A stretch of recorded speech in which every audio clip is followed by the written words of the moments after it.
दोस्तों आपका आज इकोनॉमिक्स का पेपर हो गया है और लगातार हमने क्या है 3 दिन आपका गैप था, तो पूरे 3 दिन लगातार बेहतरीन तरीके से तैयारी की है। ओके, तो आई होप दोस्तों आपका यहाँ अच्छा पेपर गया होगा। जितना मैंने पढ़ा है सब उसी में से आपका रखा हुआ था। ओके, आग लगा दी, आग लगा दी, आग लगा दी, आग लगा दी। ओके, चलिए हम यहाँ सॉल्यूशन में आपको बता देता हूँ, तो सॉल्यूशन आप मिला लीजिएगा। ओके, देख लेते हैं। पहले सबसे पहले यहाँ रेगिस्तान आ जाते हैं। यहाँ जो लिखा हुआ वो आपको नहीं मानना है। ओके, तो स्टूडेंट ने भरा हुआ है। देख लेते हैं रेगिस्तान की पूर्ति आ जाती है। पहला है कुल प्राप्ति वक्र का ढाल सदैव होता है। तो राइट आंसर होना चाहिए दोस्तों नीचे की ओर। ओके, आपने इसका सॉल्यूशन क्या भरा है कमेंटों से जरूर बताइएगा। जैसे पूर्ति का नियम डेड वस्तुओं पर लागू नहीं होता है, जो पूर्ति का नियम है अनिवार्य वस्तुएं होती हैं उन पर लागू नहीं होता है। ओके, तो यहाँ आपको अनिवार्य वस्तु हो जाएगा।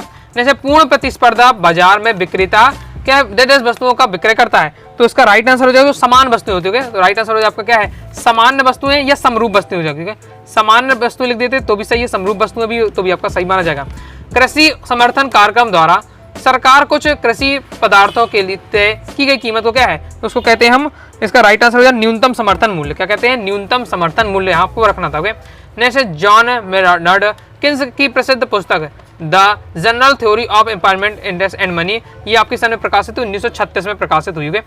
और दोस्तों जितने में आपको मैराथन लास्ट वाली वस्तु लाई है उसमें ये सब आपको मिल जाएंगे। सब मैं आपको क्वेश्चन आपको बता सकता हूँ जो हमारी लास्ट मैराथन थी। ओके, तो गुणक एवं सीमांत उपभोग वृत्ति के बीच डेटा संबंध पाया जाता है। तो क्या संबंध पाया जाता है, विपरीत संबंध पाया जाता है। राइट आंसर क्या हो जाएगा, विपरीत संबंध पाया जाता है। ओके, आगे देख लेते हैं। 77 आ जाते हैं। दीर्घकाल में उत्पादन के सभी साधन अपरिवर्तनशील होते हैं, तो ये आपका क्या हो जाएगा, ये दोस्तों आपका असत्य हो जाएगा, असत्य है। ओके, नेक्स्ट हमारा क्वेश्चन है संतुलन की स्थिति में फर्म अधिकतम लाभ प्राप्त करता है, तो ये आपका बिल्कुल सत्य हो जाएगा। नेक्स्ट उपभोग व्यय इक्वल टू होता है स्वतंत्र उपभोग प्लस प्रेरित उपभोग, तो ये दोस्तों क्या असत्य होना चाहिए। ओके, आपने इसका आंसर क्या लगाया क्लियर बताइए कमेंट बॉक्स में। ओके, नेक्स्ट अतिरिक्त मांग की स्थिति में सुधार के लिए सरकार व्ययों में वृद्धि करना चाहती है, तो चौथा दोस्तों हमारा क्या हो जाएगा, चौथा हमारा असत्य हो जाएगा। ओके, ये आपका क्या असत्य है। नेक्स्ट हमारा क्वेश्चन है संसद में बजट भाषण गृह मंत्री द्वारा दिया जाता, तो ये भी आपका सत्य सिंपल है, क्योंकि बजट कौन है, वित्त मंत्री जाता, पढ़ाया था मैंने आपको वस्तुनिष्ठ में कि वित्त मंत्री जारी करता है। नेक्स्ट आय उत्पादन और रोजगार सिद्धांत समष्टि अर्थशास्त्र के की शाखा नहीं है, तो आपका असत्य हो जाएगा, क्योंकि ये उसकी शाखा है। ओके, मैंने रोजगार सिद्धांत की जो अर्थशास्त्र को क्या है, समष्टि अर्थशास्त्र का दूसरा भी नाम भी होता है। ओके, तो आपका सत्य रहेगा। नेक्स्ट हम देख लेते हैं सही जोड़िए, इस प्रकार से दी हुई है। तो पहला है विनिमय दर में वृद्धि, तो विनिमय दर में जो आपकी वृद्धि होगी तो वो हो जाएगा दोस्तों आपका भुगतान संतुलन की प्रतिकूल। ओके, दूसरा है विनिमय दर में कमी, तो विनिमय दर में दोस्तों आपका कमी हो जाएगा भुगतान संतुलन के अनुकूल। फिर राजकोषीय उपाय, तो राजकोषीय उपाय हो जाएगा आपका करारोपण नीति। फिर नेक्स्ट है आपका मौद्रिक उपाय, तो मौद्रिक उपाय हो जाएगा दोस्तों आपका खुले बाजार की क्रिया।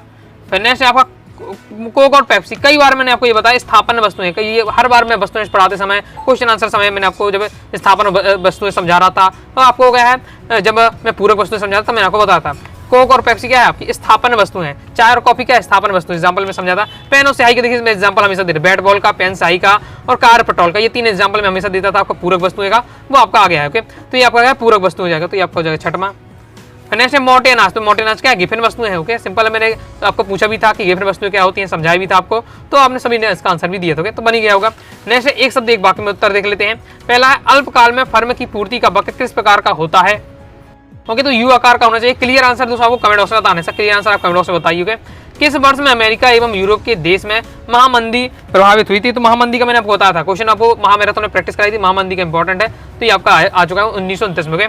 भारत में बैंकों का बैंक बिल्कुल आसान है, रिजर्व बैंक को कहा जाता है, भारत में बैंकों का बैंक रिजर्व बैंक को, ये भी हमने पढ़ा था। ओके, प्रभावपूर्ण मांग की अवधारणा किन्स ने दी थी, तो यहाँ किन्स राइट आंसर हो जाएगा। प्रतिरक्षा व्यय किस प्रकार का व्यय माना जाता है, तो ये दोस्तों आपका जो माना जाता है राजस्व व्यय माना जाता है, और सर राजस्व व्यय हो जाएगा। नेक्स्ट हमारा क्वेश्चन है एक देश की मुद्रा का दूसरे देश की मुद्रा में व्यक्त मूल्य हमारा क्या कहलाता है, तो आपका क्या होना चाहिए इसका, तो ये आपका विनिमय हो जाएगा, विनिमय दर। ओके, नेक्स्ट राष्ट्रीय आय गणना की विधियों के नाम लिखिए। 2 नंबर के क्वेश्चन प्रैक्टिस करते हैं, मैंने आपको बताया था ये आपकी आय विधि है, व्यय विधि है, और साथ ही दोस्तों आपकी जो उत्पादन विधि है, ये सब क्या राष्ट्रीय आय गणना की विधियां हैं। ये आपको पढ़ाते समय बताया था। प्रभावपूर्ण मांग की अवधारणा किसने दी, ओके आपकी दी थी तो किन्स ने। आगे अभी आपका आएगा विलासित वस्तुओं की मांग की लोच किस प्रकार अत्यधिक लोचदार होती है, ये आपका बस ये आपका किस में विकल्प में पूछा गया इस प्रकार से। ओके, ये आपको पढ़ाया था निम्न कोटि की होती है, तो निम्न कोटि होती है आपकी गिफिन वस्तु, मोटे अनाज देखिए आपका ये रखा हुआ है। साथ ही चाय और कॉफी का बताते समय और भी मैंने क्वेश्चन आंसर समय आपको ये स्थापन वस्तु पूरक वस्तुएं भी समझा दिया था। बाकी आपने मैराथन देखा था जिसमें मैंने आपको सभी चैप्टर वाइज चैप्टर इंपॉर्टेंट बताया है, तो सब उसी में आपको A to Z मिल जाएंगे। तो बुनियाद अब हमारे आ जाते विकल्प वाले। ओके, पहला है बुनियादी आर्थिक समस्या जिसका समाधान करना पड़ता है वो हो जाएगा असीमित आवश्यकताएं और दुर्लभ संसाधन। विलासिता की जो वस्तुओं की जो मांग होती है वो अत्यधिक लोचदार होती है, अभी मैंने आपको दिखाया भी है। ओके, कुल लागतें होती हैं तो कुल लागतें हो जाएगी आपको कुल स्थिर लागत और कुल परिवर्तित लागतों का योग होता है। ओके, नेक्स्ट हमारा है निम्नलिखित में से कौन सा साधन आय कौन सी है। ओके, तो इसका राइट आंसर आपको ब्याज हो जाएगा। ओके, इसका नेक्स्ट है उपभोग फलन है, तो उपभोग फलन हो जाएगा आय तथा उपभोग में संबंध होता है। और फिर ये वाला दोस्तों आपको है कमेंट बॉक्स में बताइए आपने इसका आंसर क्या लगाया कि एक सरकारी बजट में राजस्व घाटा 20,000 करोड़ है, उधारी आपका कितना हो गया 50,000 करोड़ है, तो वित्तीय घाटा 70,000 होना चाहिए। क्या आपका आंसर होना चाहिए कमेंट बॉक्स में बताइए। अब यहाँ से हम देखते क्वेश्चन आंसर पूरे जो मैं आपको तैयार कराए थे वो आपका रखा है। पैमाने के प्रतिफल को परिभाषित कीजिए, ये रखा हुआ है दोस्तों क्वेश्चन। पैमाने के प्रतिफल किसे कहते हैं उसको समझाइए। नेक्स्ट फर्म का लाभ ही अप बन गया होगा, अगर डिफिकल्ट होगा तो प्रॉफिट वाला तो आप लिख ही पाएंगे। आवश्यक लागत कई बार मैंने एग्जांपल देकर आपको समझाया था कि आपको जैसे मान लीजिए एक 80,000 की नौकरी मिल रही है, एक आपको 60,000 की नौकरी मिल रही है, एक 40,000 की आपको नौकरी मिल रही है, तो आप किसे लेंगे 80,000 वाली नौकरी को जॉब करेंगे। ओके, तो उसके लिए आपने कहा 40,000 वाली 20,000 वाली नौकरी छोड़ी, तो वो आपकी आवश्यक लागत होती है। इस बार से मैंने आपको समझाया भी था।